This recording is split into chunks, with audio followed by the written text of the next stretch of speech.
España, medianoche. Las calles están en silencio, pero no es un silencio normal. Es un silencio más bien pesado, antiguo. El humo del incienso flota entre las farolas, mientras miles de personas permanecen quietas, mirando hacia una calle estrecha por la que en cualquier momento aparecerá la procesión. Primero se escuchan los tambores, lentos, graves, como si marcara el ritmo de un corazón gigantesco oculto bajo la ciudad. Después aparece la cruz y detrás de ella la imagen, una figura tallada hace siglos en madera, pintada, perfectamente vestida. Pero para muchos no es solo una estatua, porque hay personas que juran haber visto cómo sus ojos cambian de expresión en mitad de la madrugada. Costaleros que aseguran que el paso que cargan durante horas, de repente, deja de pesar, como si algo invisible lo estuviera levantando. Y crónicas antiguas que hablan de imágenes que abandonaron su altar durante una epidemia para caminar por una ciudad llena de muertos. Historias que se repiten generación tras generación, susurradas en la casa hermandad, comentadas entre los costaleros y recordadas por devotos que aseguran haber visto cosas imposibles. Esta noche, en Error 404, vamos a adentrarnos en uno de los territorios más inquietantes de la tradición española. Yo soy Bélica y esto es Especial Semana Santa. Bienvenido a Error 404. Casos imposibles, voces que no descansan, archivos malditos, errores en la realidad. Cada episodio es una grieta en el sistema, el podcast donde lo inexplicable encuentra voz y el miedo conexión. Cada historia, una puerta que quizá no debiste abrir. Yo soy Bélica. Si estás escuchando esto, ya es demasiado tarde para volver atrás. Nos adentramos en los misterios de la Semana Santa, los milagros documentados, imágenes que parecen moverse, experiencias inexplicables vividas por quienes cargan los pasos, porque cuando llega la madrugada, cuando el silencio se apodera de las calles, hay quienes creen que algunas imágenes no están tan quietas como deberían. Comenzamos. Capítulo 1. El nazareno que caminó por Cádiz. En el siglo XVII, Cádiz era una ciudad llena de vida, un puerto clave de comercio con América. Las calles estaban llenas de marineros, comerciantes y viajeros que llegaban desde todos los rincones del mundo. Pero entre 1678 y 1681, algo comenzó a extenderse por la ciudad. Una enfermedad que nadie sabía cómo detenerla. Hablamos de la peste. Los hospitales se llenaron rápidamente. Las campanas de las iglesias no dejaban de sonar anunciando funerales. Las crónicas hablan de barrios enteros y cuarentenas, y familias desaparecidas en cuestión de días. Había jornadas en las que morían decenas de personas. El miedo comenzó a apoderarse de la ciudad. Muchos pensaban que Cádiz estaba ya condenada. Fue entonces cuando los habitantes recurrieron a una imagen más que venerada en la ciudad, nuestro Padre Jesús de Nazareno de Santa María. Una talla barroca, profundamente venerada por los gaditanos. Se organizaron rogativas, procesiones extraordinarias, días enteros de oraciones. Pero lo que ocurrió una noche de julio de 1681 se convertiría en una de las historias más inquietantes de la Semana Santa española y más relatada a día de hoy por todos los gaditanos. Según crónicas recogidas por la Hermandad, una religiosa afirmó haber visto algo imposible. Durante la madrugada, la imagen del Nazareno descendió de su altar. La monja declaró que la figura abandonó el camarín y salió del templo cargando con su cruz. Otros testigos afirman haber visto la silueta de la imagen caminando por las calles cercanas al hospital. Incluso algunos enfermos aseguran que el Nazareno apareció entre las camas de los moribundos. Nadie sabe qué ocurrió exactamente aquella noche, pero al día siguiente sucedió algo más que extraño. Los registros históricos indican que los nuevos casos de peste comenzaron a desaparecer rápidamente. En pocos días, la epidemia se dio por concluida y terminada. Para los habitantes de Cádiz nunca hubo duda. Habían presenciado en la ciudad un milagro. Desde entonces, el Nazareno es considerado protector de la ciudad, y cada Jueves Santo, cuando la imagen vuelve a recorrer las calles del barrio de Santa María, muchos devotos observan su rostro con muchísima atención, porque hay quienes aseguran que durante ciertos momentos de la madrugada, la expresión del Nazareno parece cambiar por completo. Capítulo 2. El misterio del peso imposible. Las procesiones de Semana Santa no son solo una tradición, también son un enorme esfuerzo físico. Un paso procesional puede superar fácilmente 1 tonelada de peso. Decenas de hombres lo cargan durante horas, pero entre los costaleros existe un fenómeno que se repite en muchísimas ciudades, un fenómeno que casi siempre se cuenta en voz baja. Momentos en los que el paso de repente deja de pesar. Durante la preparación de este episodio hablamos con un costalero veterano con más de 20 años de experiencia. Prefirió permanecer en su anonimato, pero nos contó algo inquietante. Llevábamos más de 2 horas andando. El paso pesa muchísimo. Eso no lo entiende nadie que no esté aquí abajo. Y de repente pasó algo raro. Sentí como el peso desapareciera. No es que se hiciera más ligero, es que literalmente dejó de pesar. Miré a los compañeros y uno de ellos me dijo lo mismo. Era como si alguien estuviera empujando el paso desde arriba. Según este costalero, el fenómeno ocurrió en un momento muy concreto, cuando alguien cantaba una saeta, cuando el paso puede pasar frente al hospital o cuando atraviesa ciertas calles antiguas. Entre los costaleros existe una frase muy conocida que en el momento de ser pronunciada ya todos saben qué es lo que está pasando, y es la siguiente: el Señor anda solo. Una forma de explicar algo que muchísimos ahí abajo han sentido, pero que nadie ha conseguido demostrar. Porque cuando estás debajo de una estructura de 1 tonelada y de repente deja de pesar, la sensación es inquietante. Es como si durante unos segundos no estuvieras cargando solo. Y ahí es donde entra la magia de la Semana Santa. Capítulo 3. La Virgen que se inclina. Domingo de Resurrección.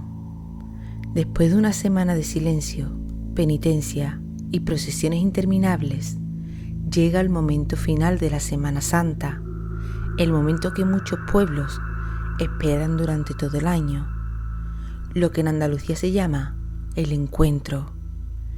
En pequeñas localidades de Andalucía, Castilla y otras regiones de España, esta tradición se repite desde hace siglos. Dos procesiones salen desde extremos opuestos del pueblo. En una, la imagen de Jesús resucitado. En la otra, completamente vestida de luto, encontramos a la Virgen María. Las calles se llenan de vecinos que se colocan en balcones, esquinas y plazas. Muchos llevan allí horas esperando, porque saben que en pocos minutos ocurrirá el momento más importante de toda la Semana Santa. Las dos imágenes avanzan lentamente hacia el centro de la plaza. Primero aparece el Cristo ya resucitado. Los costaleros lo levantan al ritmo del tambor.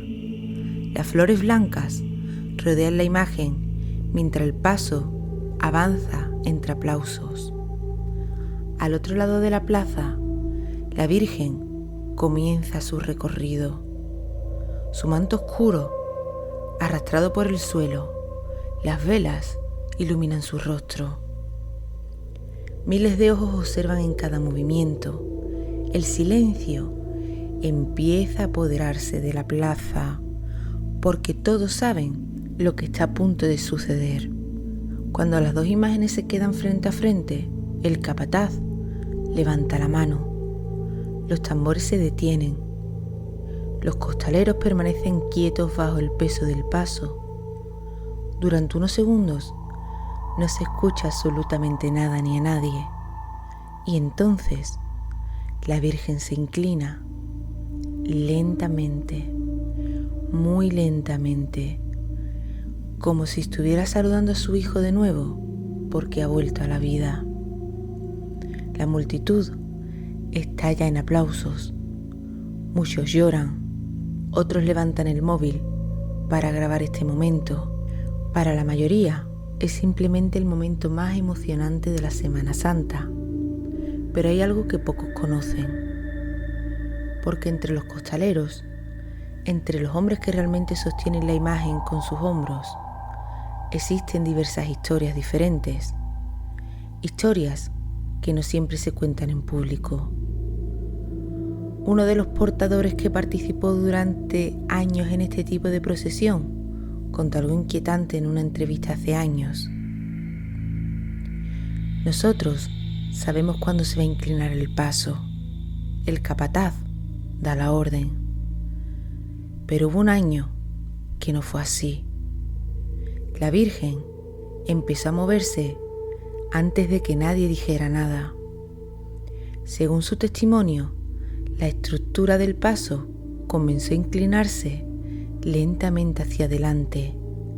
Los costaleros intentaron corregir esta posición, pero el movimiento continuaba. Pensamos que alguien estaba empujando, pero cuando preguntamos después, todos decían lo mismo. Nadie había hecho fuerza. Es imposible que un par de cargadores puedan levantar e inclinar esas toneladas. Deben de hacerlo todo a una. Durante unos segundos, la imagen quedó perfectamente inclinada ante el Cristo. De hecho, más de lo habitual, más de lo que marcaba la tradición. En la plaza, la gente lo notó raro y empecé a interpretar el gesto como un milagro, un momento especialmente emotivo. Pero debajo del paso, los costaleros sentían otra cosa, algo muy difícil de explicar. Uno de ellos lo resumió con una frase que todavía se recuerda en el pueblo. Parecía que alguien estaba tirando del paso hacia adelante. La procesión continuó. La Virgen volvió sola a su posición normal y el encuentro terminó como cada año.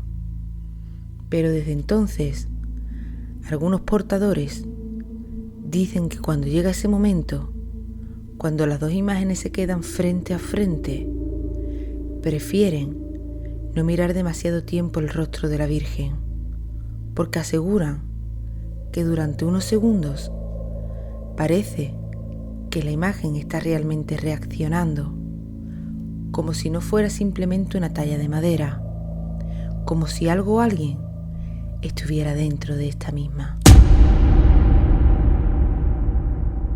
Capítulo 4. Misterios documentados de la Semana Santa Española.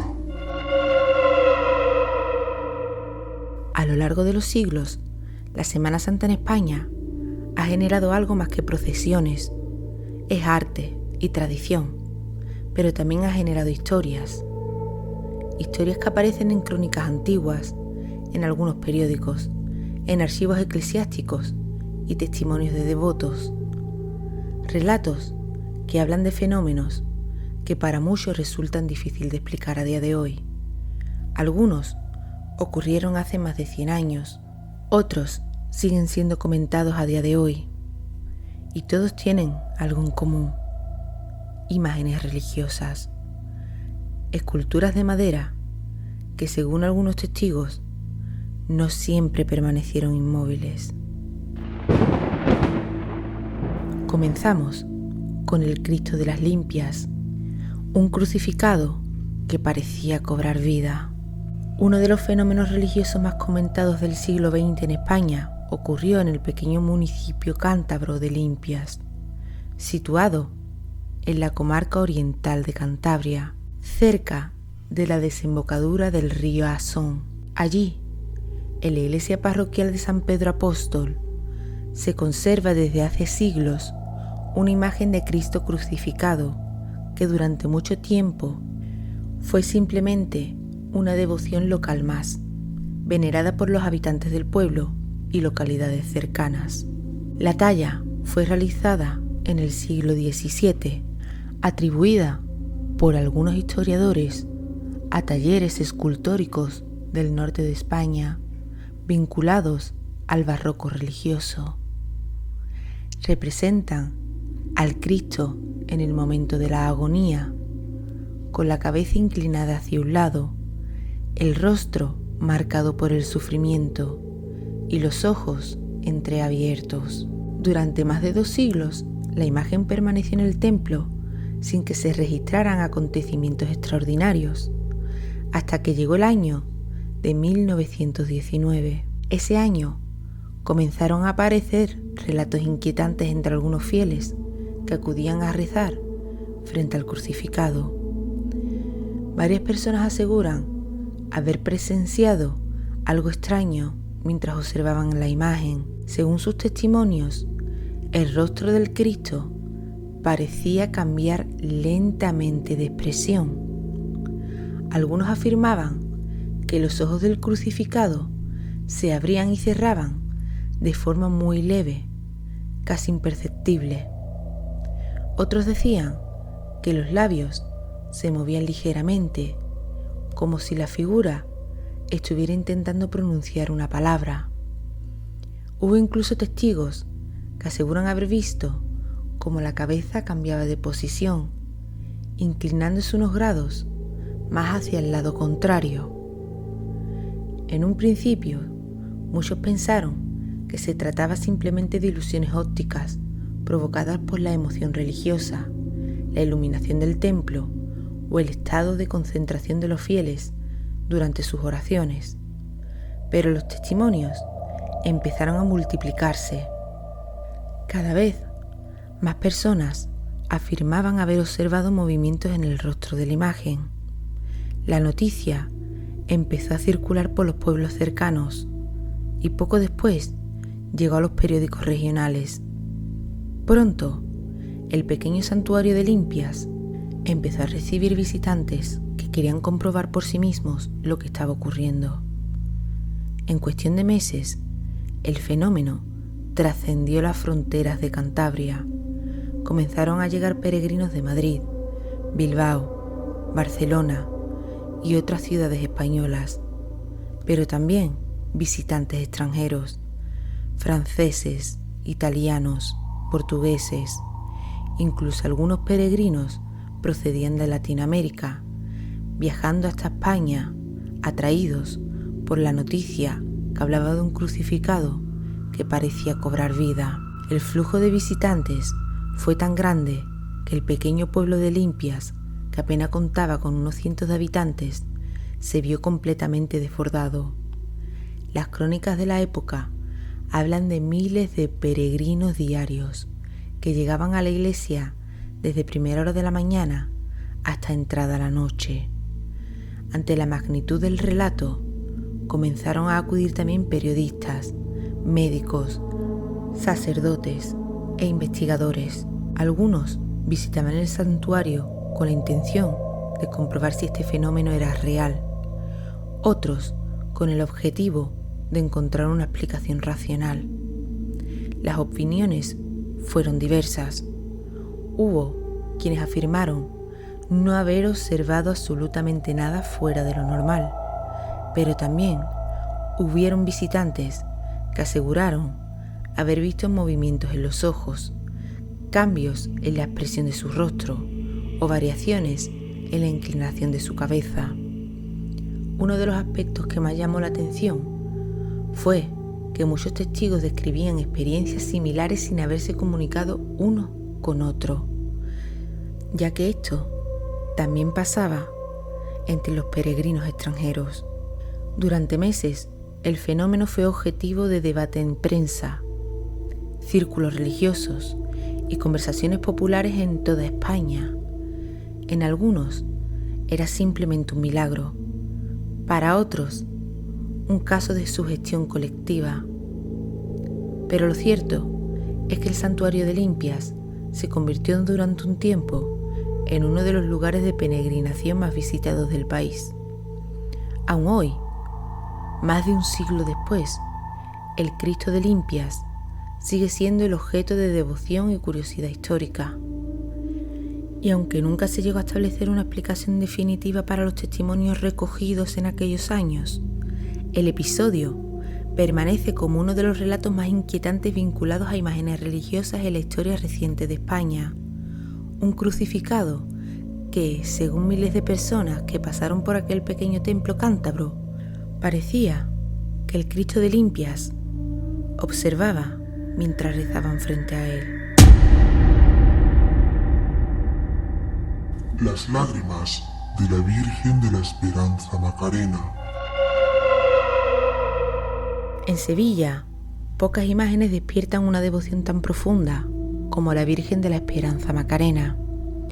Su historia está profundamente ligada a la identidad de la ciudad y a una de las noches más intensas de toda la Semana Santa sevillana, la madrugada del Viernes Santo. Cada año, durante esa noche, miles de personas se concentran en las calles del centro histórico, esperando el momento en el que la Virgen abandone su basílica y comience su recorrido por la ciudad sevillana. Las calles se llenan de silencios, las luces se atenúan, solo quedan las velas encendidas del paso y el sonido lejano de los tambores. Cuando la Virgen aparece, el ambiente cambia por completo. Muchos fieles lloran, otros se arrodillan ante ella. Hay quienes simplemente permanecen en silencio mirando fijamente su rostro, un rostro que se ha convertido en uno de los más reconocibles del arte sacro español. La imagen, atribuida al escultor Pedro Roldán o a su círculo en el siglo XVII, representa a la Virgen María en el momento de dolor tras la muerte de su hijo. Su expresión mezcla tristeza y a la vez serenidad. Pero hay un detalle que siempre ha llamado la atención de quienes la contemplan: las lágrimas. 5 lágrimas de cristal recorren su rostro, 3 en la mejilla derecha, 2 en la izquierda. Un recurso artístico muy común en la imaginería barroca española para representar el sufrimiento de la Virgen. Sin embargo, desde hace décadas, algunos devotos aseguran haber observado algo extraño durante la procesión. Según numerosos testimonios recogidos entre los fieles y cofrades, las lágrimas de la Macarena no siempre parecen estar exactamente en el mismo lugar. Hay quienes dicen que, al verla pasar por determinadas calles del casco antiguo de Sevilla, las lágrimas parecen desplazarse ligeramente por el rostro de la Virgen. Otros aseguran que bajo la luz de las velas o al atravesar ciertos puntos del recorrido, las gotas parecen brillar con una intensidad diferente, como si fueran lágrimas reales, reflejando la luz. Algunos devotos que han seguido la procesión durante años afirman incluso que en determinados momentos de la madrugada la expresión de la Virgen parece cambiar muy ligeramente, no de forma evidente, pero sí lo suficiente como para los que quienes las miran de cerca sienten que el rostro transmite una emoción distinta según el momento del recorrido. Los expertos en arte religioso suelen explicar estas percepciones bastante claras. El paso se mueve constantemente mientras avanza. La iluminación cambia cada metro, farola, vela, reflejo de los edificios. El ángulo desde el que se observa la imagen también influye.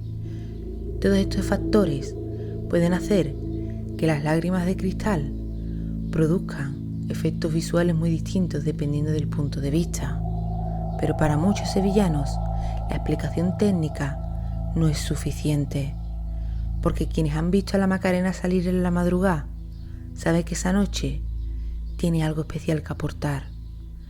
La ciudad entera parece transformarse, las calles quedan en respeto y en silencio, la emoción está a flor de piel, y cuando la Virgen avanza lentamente entre miles de personas que cantan saetas desde los balcones, hay momentos en los que el ambiente se vuelve casi irreal, momentos en los que algunos devotos aseguran haber visto brillar sus lágrimas como si estuvieran recién derramadas.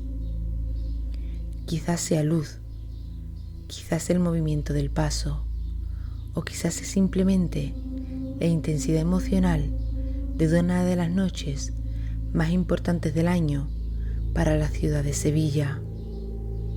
Pero para muchos fieles hay una explicación muchísimo más sencilla. Creen que cuando llega la madrugada más profunda, en la Semana Santa, cuando el silencio invade las calles y la Virgen avanza lentamente entre las velas y el incienso, la esperanza macarena llora de verdad. El nazareno que sudó durante una rogativa. A lo largo de la historia de España existen numerosos relatos en los que la imagen religiosa habría manifestado fenómenos considerados extraordinarios por aquellos que lo presenciaron. Uno de los más conocidos dentro de la tradición popular se sitúa en la ciudad andaluza de Jaén y está vinculado a la profunda devoción que los habitantes de la ciudad sienten por una imagen más que reconocida, por la imagen de nuestro Padre Jesús Nazareno, también bien conocido como el abuelo de Jaén. Esta imagen es una de las más veneradas en Andalucía. Es una talla barroca realizada en el siglo XVII. Desde hace siglos ocupa un lugar central en la religiosidad de la ciudad, y en cada Viernes Santo que miles de personas salen a las calles de Jaén para acompañarla en una de las procesiones más multitudinarias de la Semana Santa andaluza. Pero mucho antes de que se convirtiera en el símbolo religioso que soy, una historia comenzó a circular entre los habitantes de la ciudad. Una historia relacionada con una época especialmente difícil. Durante el siglo XIX, gran parte de Andalucía sufrió un periodo de sequía extremadamente severa. La agricultura dependía casi por completo de las lluvias, y cuando esta faltaba durante meses, las consecuencias podían ser más que devastadoras. Cosechas perdidas, escasez de alimentos y un temor creciente a aquella hambruna. En uno de esos periodos de sequía prolongada, cuando los campos alrededor de Jaén comenzaban a agrietarse por la falta de agua, las autoridades religiosas decidieron organizar una rogativa pública. La rogativa era ceremonia tradicional en la que la población pedía ayuda divina ante situaciones de máxima crisis, como pueden ser epidemias, guerras o desastres naturales. En este caso, el objetivo también era claro: pedir lluvia. La imagen de Jesús Nazareno fue sacada de su templo y llevada en procesión por las calles de la ciudad. Cientos de personas participaron en este recorrido: campesinos, vecinos, religiosos. Muchos caminaban descalzos con gestos de penitencia. Otros rezaban en voz alta mientras el paso avanzaba lentamente por las calles empedradas. Según varios relatos recogidos posteriormente en crónicas locales y testimonios transmitidos por tradición oral, durante el recorrido comenzó algo extrañísimo. Varias personas que caminaban cerca del paso afirmaron observar pequeñas gotas húmedas aparecer en el rostro de la imagen.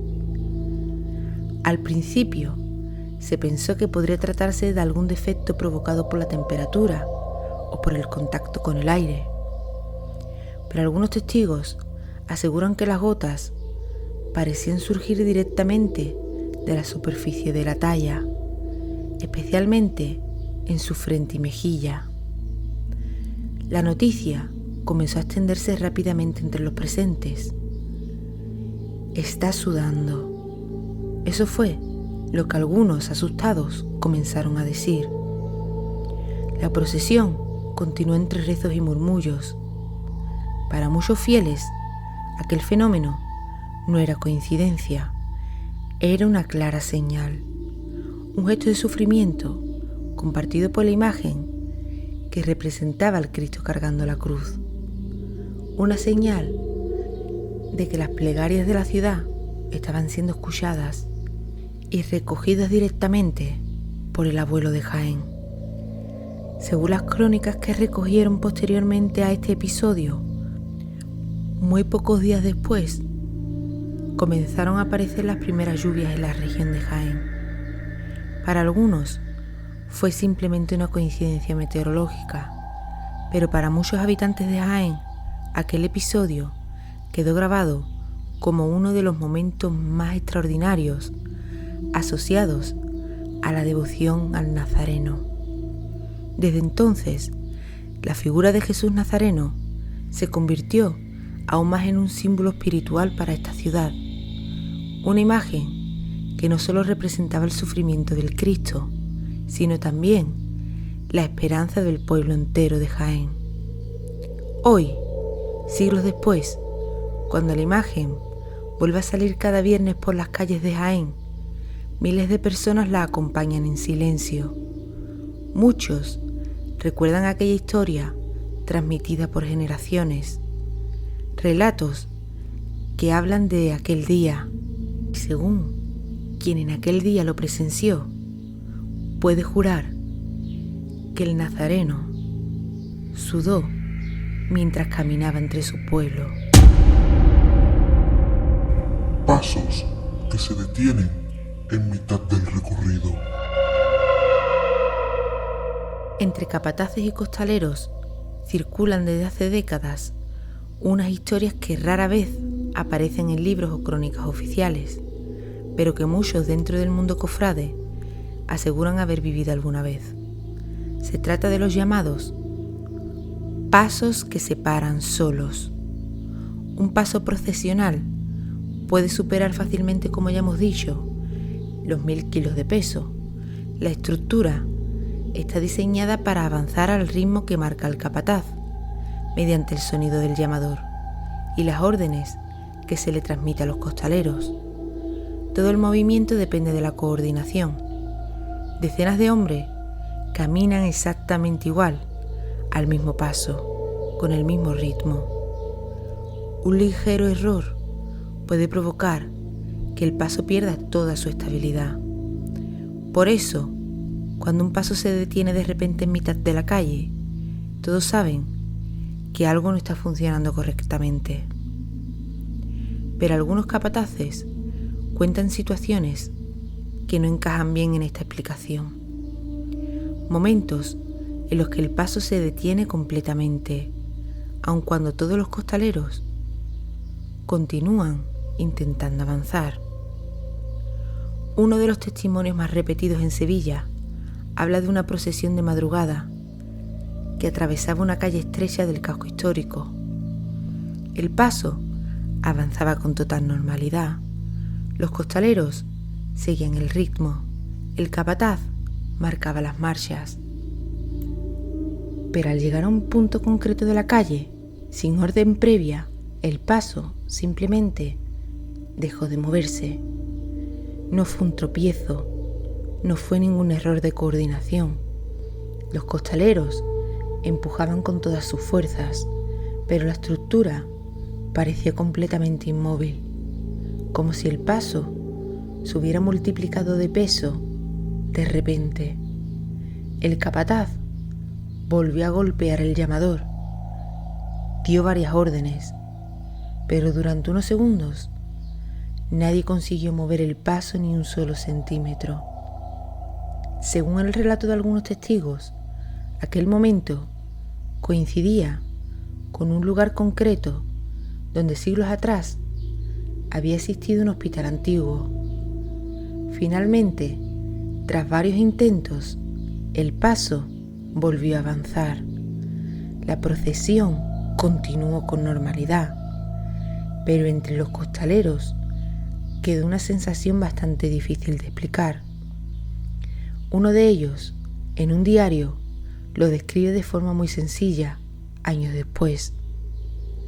Parecía que alguien estaba sujetando el paso desde abajo, y eso nos impedía avanzar.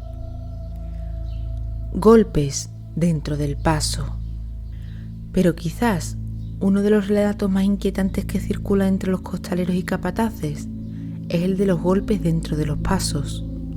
Para entender por qué esta historia resulta tan perturbadora, hay que imaginar cómo realmente es el interior de un paso procesional. Los costaleros caminan cubiertos por la estructura. Desde fuera solo se ven los faldones que rodean al paso, pero debajo hay una compleja estructura de madera llamada trabajadera, sobre la que descansa los hombros de los portadores. El espacio es reducido, oscuro. El sonido se amplifica fácilmente dentro de la estructura. Los costaleros escuchan cada crujido de la madera, cada movimiento del paso, cada golpe del llamador. Por eso, cuando aparece un sonido que no encaja con ninguno de esos elementos, todos lo notan inmediatamente. Algunos costaleros han contado que durante momentos de silencio absoluto en la procesión, han escuchado golpes secos dentro de la estructura. No golpes típicos producidos por el movimiento, no crujidos normales de la madera, golpes totalmente claros, espaciados, como si alguien estuviera golpeando desde el interior del paso.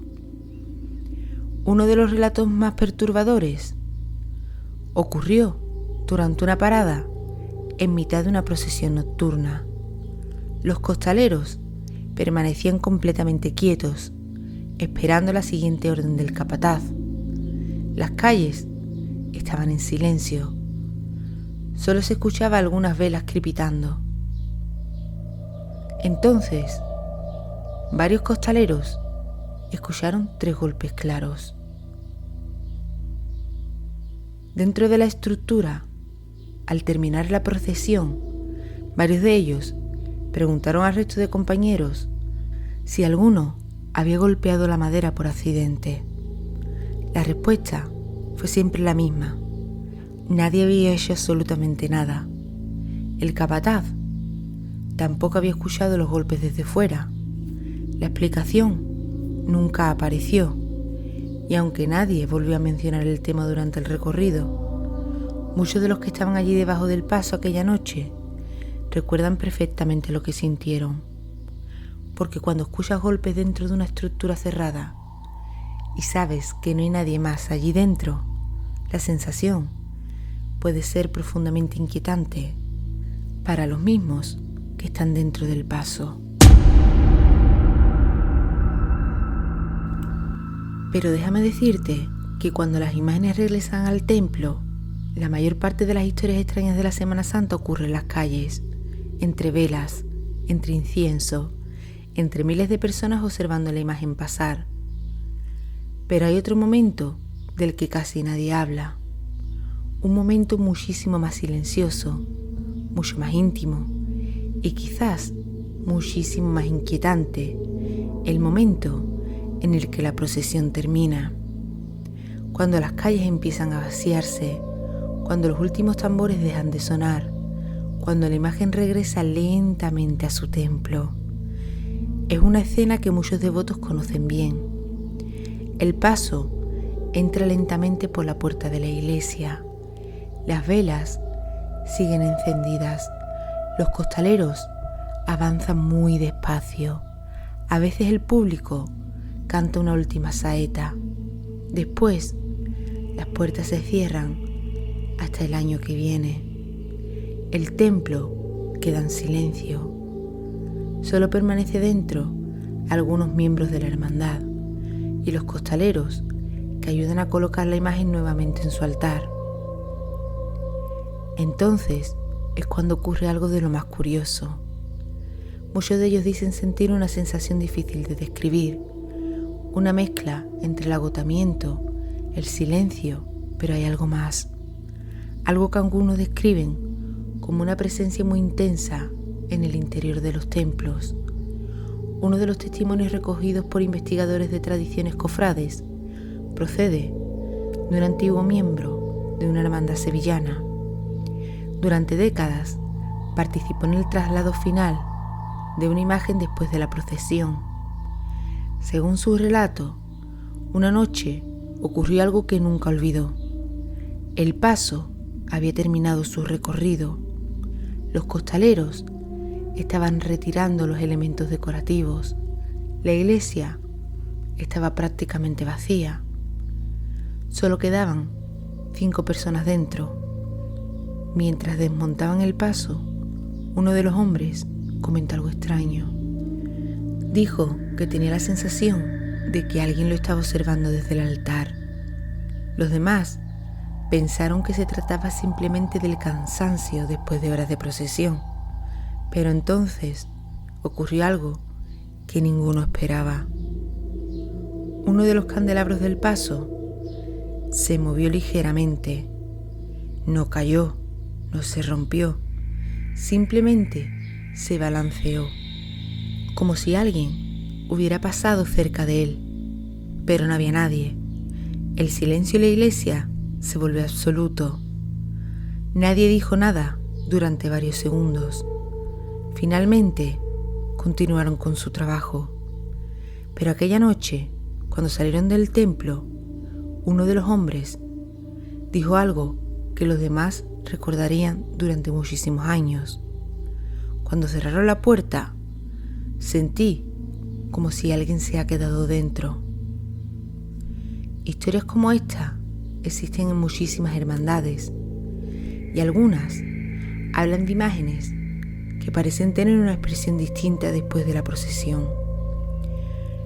Otras de velas que se apagan solas cuando el templo ya se ha quedado vacío. Y hay quienes aseguran que durante la madrugada, cuando la iglesia está completamente en silencio, se escuchan pequeños crujidos cerca del altar. Quizás puede ser que todo tenga una explicación: el cansancio, la emoción acumulada, el silencio de templos construidos hace siglos, pero cuando las puertas se cierran y la imagen queda sola en la oscuridad del templo, muchos devotos prefieren no quedarse demasiado tiempo, porque en la mente de quienes han vivido esas noches permanece siempre la misma pregunta. Una pregunta que aparece cada vez que la procesión termina. ¿Qué ocurre realmente con esas imágenes cuando ya nadie las está observando? O como digo, quizás todo tenga una explicación, o simplemente la fuerza de una tradición que lleva generaciones formando parte de la vida de millones de personas. Pero cada año, cuando llega la Semana Santa, las calles de España vuelven a llenarse de imágenes antiguas, esculturas talladas hace siglos, que avanzan lentamente entre miles de personas que la observan en el más absoluto silencio.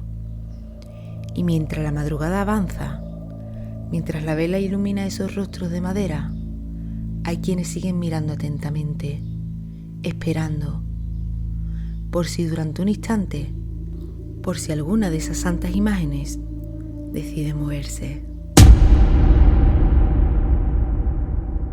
Y si estás aquí, es porque has llegado conmigo hasta el final. Así que, si te ha gustado este episodio de Error 404, no olvides ayudarnos a que este proyecto siga creciendo. Puedes seguir el podcast, dejar tu like, compartir este episodio y comentarlo, porque todo eso ayuda muchísimo a que más gente descubran estas historias que tú hoy has descubierto. También, como ya sabes, aceptamos sugerencias sobre cualquier tema. Si hay algún misterio, caso paranormal, historia oscura o fenómeno extraño que te gustaría que investigáramos, puedes escribirnos y lo investigaremos a fondo para traerlo a este podcast.